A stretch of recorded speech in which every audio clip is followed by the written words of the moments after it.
Warhammer 40,000 is set in a very grim, dark future setting in the 41st millennia.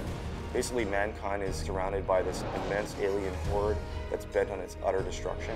It has all the elements of really traditional fantasy, like orcs and that kind of stuff, but it's set far in the future where they all have guns.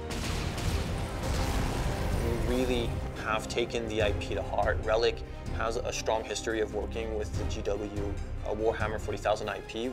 We love that IP, and we don't want to sell short any of the action and the violence.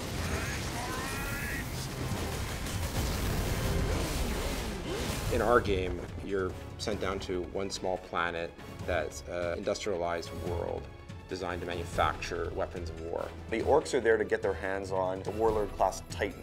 Titans are gargantuan beasts of metal, bristling with weapons that could level whole cities. And if the orcs can get their hands on these weapons, they could ravage countless worlds, and they would be a true threat to the Imperium.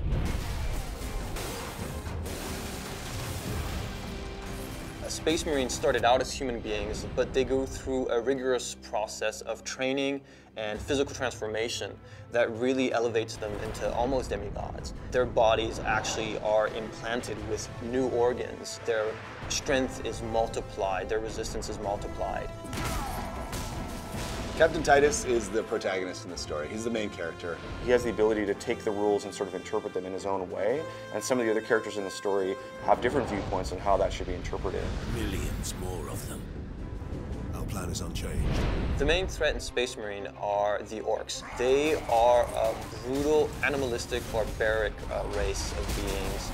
Orcs is just one of the many races found in the fiction, and it's the one that we felt best complemented the Space Marines. Space Marines are very serious, very controlled.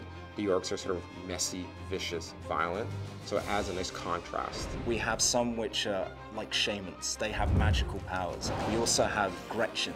They're these little tiny minions. We also have the Knob. He matches the Space Marine in size and bulk. In fact, he's even bigger. In Space Marine, there are other shadowy forces that are sort of lurking in the background, and Titus and the player will have to confront those if they are able to save the Forge world. Space Marine has such an interesting, compelling setting. It goes all the way from the aesthetic, the architecture with this sort of futuristic Gothic feeling, the epic scale of everything. Everything is immense, everything is larger than life. There's a sort of a beauty in the world, there's also so much darkness and death and destruction, and those contrasts create such an interesting sort of canvas for us to paint on. It's just a tremendous sci-fi fantasy universe. It's not just a simple story about an orc invasion in the Forge world. There's much more depth going on. There's lots of twists and turns in the story. There's betrayals. The action is amazingly intense. Really, anybody who likes science fiction, who likes any kind of blockbuster entertainment is going to love Space Marine.